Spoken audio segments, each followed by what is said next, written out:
नमस्कार,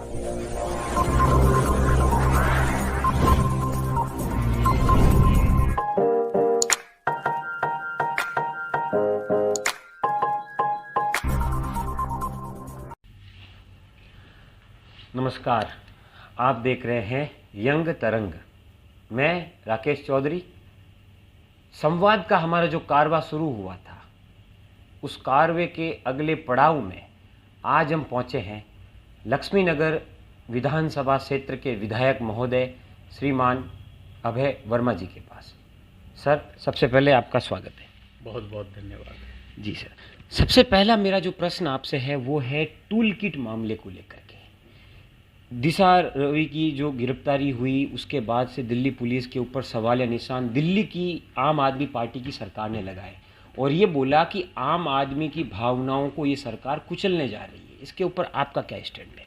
देखिए, कल जो पुलिस कमिश्नर साहब प्रेस के सामने आए थे और उन्होंने बड़ी स्पष्टता के साथ एक बात रखी है, कोई 22 साल का हो या कोई 50 साल का हो, सबके लिए कानून बराबर है।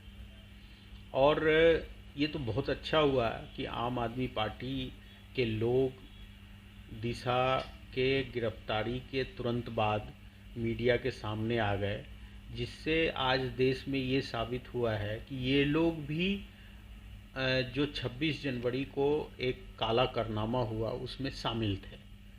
क्योंकि जो व्हाट्सएप मैसेजेस पुलिस ने जारी किया है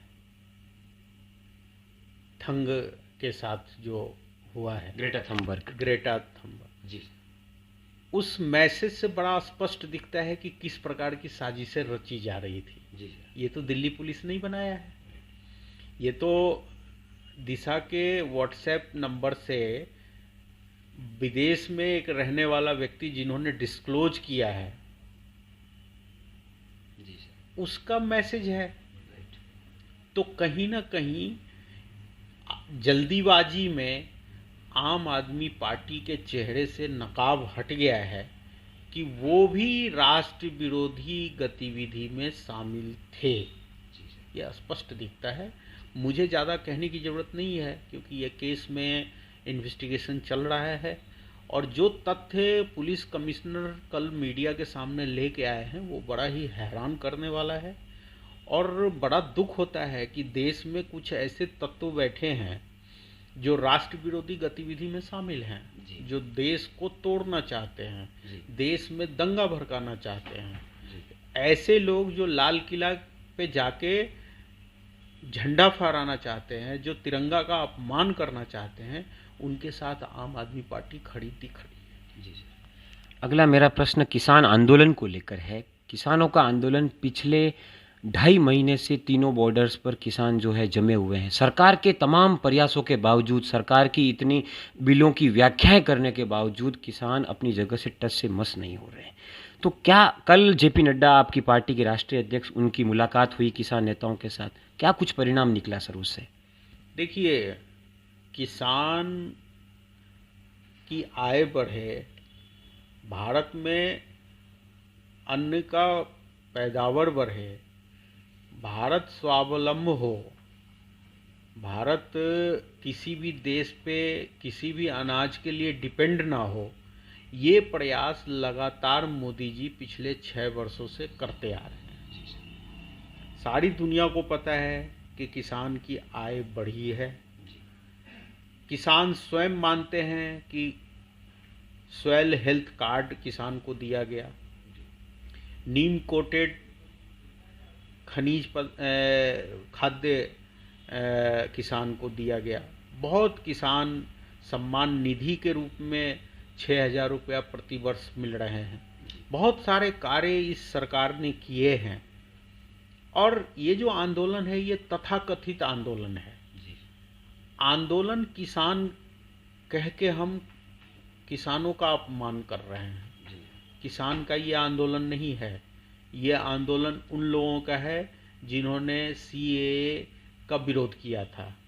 ये आंदोलन उन लोगों का है जो नरेंद्र मोदी जी को प्रधानमंत्री के रूप में नहीं देखना चाहती। ये आंदोलन उन लोगों का है जिन्होंने नरेंद्र मोदी जी के प्रधानमंत्री बनने से पहले कई हजार सिग्नेचर करके अमेरिका को भेजा था कि इनको अपने देश में मत आने दो। ये एक ही तरह के लोग रंग बदल बदल के आंदोलन कर रहे हैं और ये एक नया आंदोलन है, किसान आंदोलन। देखिए, क्या किसान, मैं तो मानने के लिए नहीं तैयार हूँ कि किसान ट्रैक्टर रैली के नाम पे लाल किला चले जाएंगे और झंडा फहराएंगे। ये किसान थोड़े करेंगे जी। तो कहीं ना कहीं ये रंग रूट कुछ और है। ये सीएए वाले लोग हैं, ये जेएनयू वाले लोग हैं जो जेएनयू में देश विरोधी नारा लगा था। ये वो लोग हैं जो अपने रंग और रूप बदल के आंदोलन करते रहते हैं। जी सर, कल दिल्ली सरकार का 1 साल का कार्यकाल पूरा हुआ, तीसरे कार्यकाल का 1 साल। क्या कुछ उपलब्धियां रही, उसके ऊपर मैं बात नहीं करूंगा। वो उपलब्धियां अपनी गिनाते हैं कि कोविड के दौरान हमने इतना अच्छा मैनेजमेंट किया कि हमारे मॉडल की पूरी दुनिया में तारीफ हुई, नंबर 1। नंबर 2, वो कहते हैं एजुकेशन मॉडल हमारा इतना अच्छा है कि 12वीं में 98% बच्चों ने पास हुए। सिंगल डोर स्टेप की वो बात भी करते हैं। मुफ्त बिजली, वो ये कहते हैं कि कोविड के दौरान भी हमने लोगों को मुफ्त बिजली दी, मुफ्त पानी दी। अब हम कर रहे हैं 24/7 पर काम। क्या है सर उसमें? देखिए, केजरीवाल जी जिस विधानसभा में है उसी विधानसभा में मैं भी हूँ। उनकी बहुमत वाली पार्टी है, हम विपक्ष में बैठे हैं जी। कल जब वो पिछले 2 दिन से अपने सरकार की तारीफ कर रहे थे तो बहुत हंसी आ रहा था जी। जिस कोविड की बात वो कर रहे हैं कि उन्होंने दुनिया में अलग पहचान दी, आज भी डाटा सबके सामने है। क्या डेथ रेट दिल्ली का सबसे कम है? नहीं है। डेथ रेट का अगर बात किया जाए तो बिहार, उत्तर प्रदेश, आंध्र प्रदेश, राजस्थान, गुजरात, ऐसे प्रदेशों का बहुत कम है जी। क्यों झूठ बोल रहे हैं केजरीवाल जी? जी सर। और संक्रमण रोकने के लिए सरकार को काम करना था, लेकिन जितनी कम आबादी होते हुए जितने ज़्यादा लोग यहाँ संक्रमित हुए हैं, उसमें भी एवरेज में दिल्ली बहुत ऊपर है जी। मुझे नहीं लगता कि केरला और महाराष्ट्र के बाद दिल्ली का नंबर है जी। तो आप किस बेसिस पे, आपका कोई प्रयोग सफल हुआ तो उसका लाभ दिखना चाहिए ना। जैसे असम में लाखों लोग बीमार हुए, लेकिन अब असम का 99% रिकवरी रेट है, 1% से कम है डेथ रेट। दिल्ली में तो ऐसा नहीं है, दिल्ली में तो 2% से ऊपर है। तो मेरा ये मानना है कि दिल्ली का मैनेजमेंट सबसे बेकार रहा। अगर गृह मंत्री जी अगर 2 बार इंटरफेयर दिल्ली के सिचुएशन पे नहीं करते और केंद्र का संसाधन नहीं मिलता तो शायद दिल्ली कहीं और होता। राइट। दिल्ली संभाल नहीं पाए थे जी। जनता को याद है किस प्रकार से मुख्यमंत्री जी ने सरेंडर किया था जी। और स्वयं उन्होंने गृह मंत्री जी का तारीफ किया था जी कि केंद्र सरकार के सहयोग से ही हम दिल्ली को संभाल पा रहे हैं जी। इसलिए ये सब कोड़ा बकवास है जी। इन्होंने, मैं कहता हूं कि कोविड के समय में दिल्ली सरकार फेल हुई है और बुरी तरीके से फेल हुई है जी सर। मजदूरों को भागना पड़ा जी, बॉर्डर पे भीड़ इकट्ठा हुए जी। ये सब मिसमैनेजमेंट का उदाहरण है जी सर। एक और प्रश्न उसमें तब उठता है जब केंद्र सरकार CISF की मदद से सरदार वल्लभ भाई एक पटेल के नाम से बहुत बड़ा एक ओपन हॉस्पिटल उस समय कोविड के दौरान चलाती है। हाँ। तो वो जो दावे करते हैं उन दावों में कितना दम है? दावे मैं तो बता रहा हूँ ना कि इनके दावे का यही हाल था जी कि ये शुरू के 1.5 महीना तो निकले ही नहीं अपने घर से, हमें जाके प्रदर्शन करना पड़ा। इनका कोई मिनिस्टर नहीं दिखता था। अनाज बांटने का इतना मिसमैनेजमेंट व्यवस्था था कि लोगों को ठीक से अनाज नहीं मिल पाया। मेरे को इन झगड़े में नहीं पड़ना। मैं तो अभी 1 साल उनका पूरा हुआ है जी। पहले तो मैं उनको शुभकामनाएं देता हूँ जी कि उन्होंने 1 साल पूरा किया है, लेकिन काम के नाम पे 0/0 है उनका। कैसे उनकी चालाकी इसी में पकड़ी जा रही है, बिजली फ्री, पानी फ्री जी। अरे भाई, ये 5 साल का काम आप इसे 1 साल में जुड़ा रहे हो। आप 20 में चुनाव जीतने के बाद 21 के बीच में क्या काम किया वो बताओ ना जी सर। वो तो आप नहीं बता पा रहे। आप कह रहे हो 6 साल में हमने ये किया। 6 साल में हमने ये किया, आप 1 साल का बताओ भैया, लोगों को क्यों बेवकूफ़ बना रहे हो? बिल्कुल।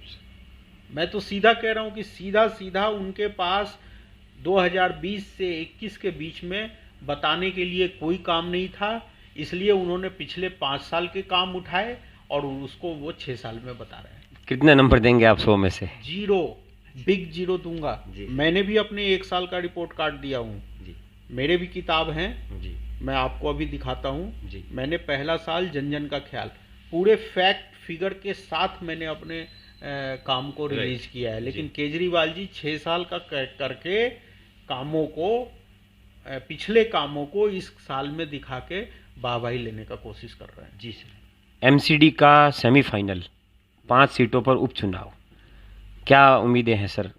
हम जीतने जा रहे हैं, क्योंकि मैं एक सीट पे काम कर रहा हूँ जी और जिस प्रकार से जनता का समर्थन और सहयोग मिल रहा है, जी हम सभी सीटों पे चुनाव जीत रहे हैं। जी सर। गबन की बात आती है, वो कहते हैं कि 2500 करोड़ का गबन एमसीडी के पार्षदों ने किया। अभी मैं पिछले दिनों विनय मिश्रा के पास गया तो उन्होंने कहा कि हमने 938 करोड़ रुपया भेजा, तो एमसीडी के महापौरों ने और पार्षदों ने, बीजेपी के पार्षदों ने मिलकर कर्मचारियों के वेतन तक खा गए। फिर कहते हैं कोविड अस्पताल में हिंदू राव, जो कोविड हॉस्पिटल था उनका एमसीडी का, उसके अंदर वेतन कर्मचारियों को नहीं मिला कोविड के दौरान। एलिगेशन लगते हैं सर एमसीडी के ऊपर, आप किसके ऊपर क्या प्रतिक्रिया है? देखिए, एलिगेशन लगता है जी तो उनको कोई रोक रखा है क्या? वो अरेस्ट कर लेना।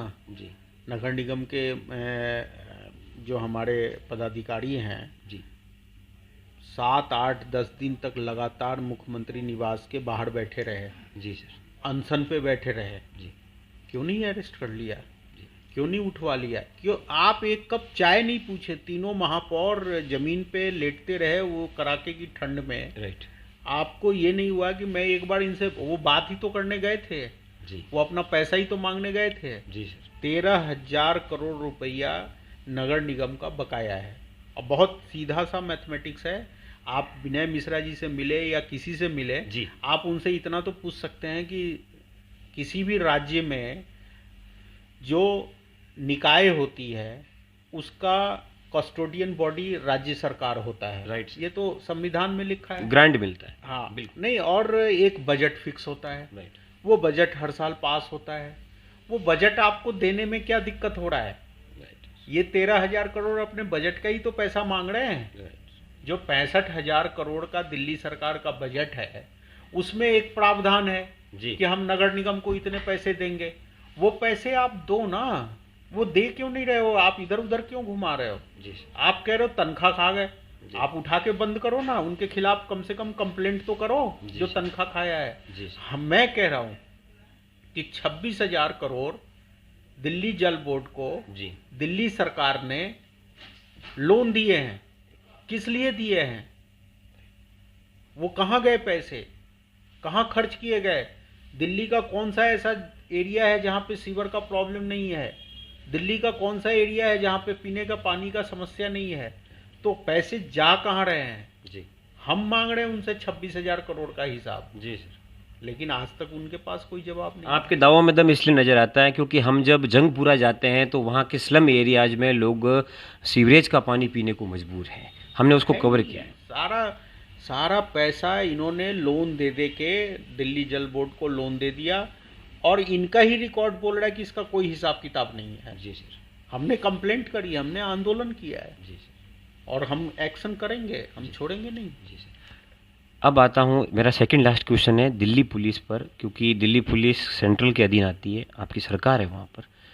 सर, दिल्ली में जिस प्रकार से हत्याएं हो रही है सोशली, राम मंदिर से जुड़ा एक बच्चा, बजरंग दल का कार्यकर्ता जिसकी हत्या हो जाती है, और भी कई तमाम लोगों की हत्याएं हो रही है सर, तो क्या आपका उसके ऊपर क्या कहना है सर? दिल्ली पुलिस क्यों इस प्रकार से समाज में इस प्रकार की घटनाओं को नहीं रोक पा रही है? नहीं, देखिए, घटनाएं कब घटेगी, जी कैसे घटेगी, ये तो दिल्ली पुलिस को पता नहीं होता ना।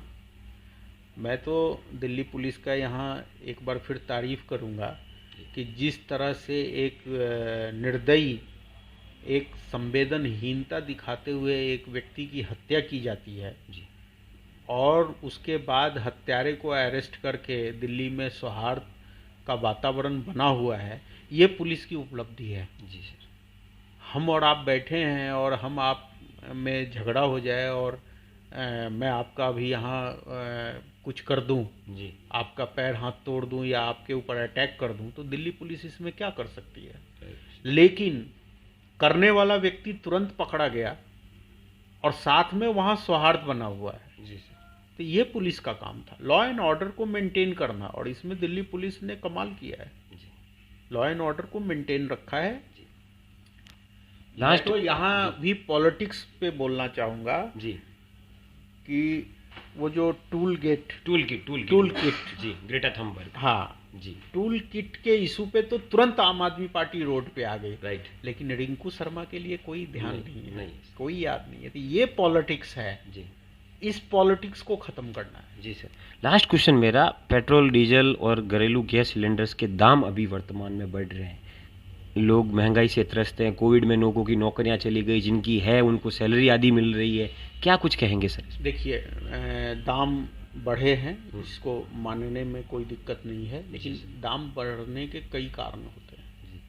एक इंटरनेशनल मार्केट में जो रेट्स बढ़ता है तो दाम बढ़ते हैं, और आपको पता है कि हम 70 रुपया 65-70 रुपये पेट्रोल खरीदते थे, तब इंटरनेशनल कीमत 35-38 रुपया थी। हाँ, डॉलर प्रति बैरल जी।